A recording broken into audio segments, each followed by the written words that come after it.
So a great leader I've known is my newly appointed manager.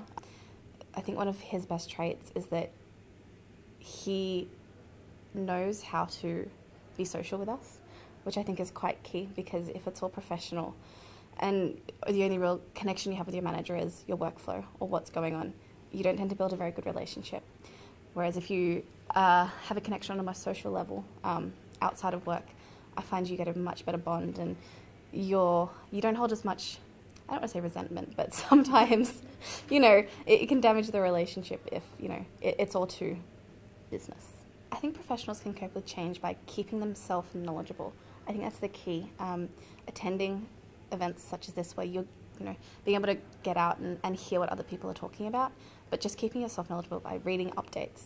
I think something as simple as that, and keeping yourself on top of the regulatory change, but also, what other softwares are out there? What are other firms using? I think that's quite key to keeping yourself, on top of stuff.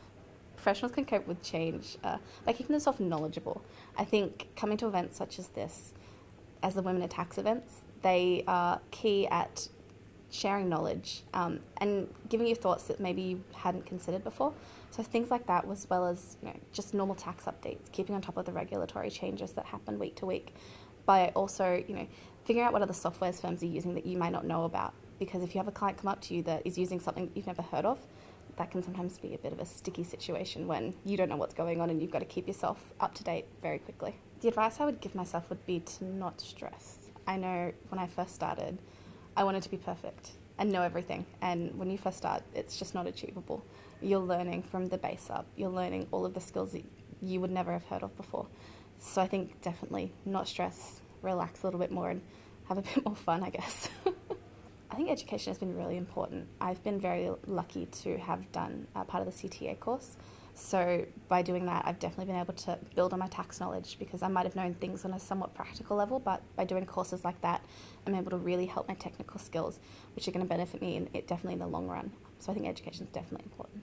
I think one of the best things about being a member of the Tax Institute is definitely being able to come to events and networking events and meet new people. I know I've definitely met a lot of people that I would never have met if I hadn't have come to this sort of thing. But also, like I said before, you get to share experiences with people, which I think is really important. The thing I like the most about our Women in Tax events are definitely the panels, being able to hear from people who are maybe a little bit more experienced than me and hear their experiences and the way they've handled situations, I think are really important, because especially as a woman in the profession, being able to see people who have done that and had the career and had the family, I think for me is really, really key, because that's always something I'm going to have to get through at some point. So being able to hear experiences, that's the key for me. Don't sacrifice your work-life balance.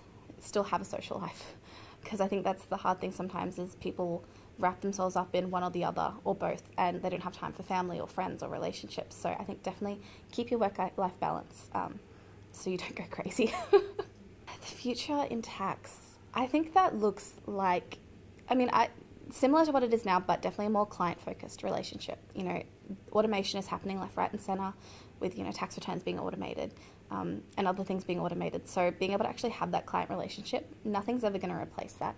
So by building that bond, you're going to have clients forever, and you're still going to be relevant, I guess.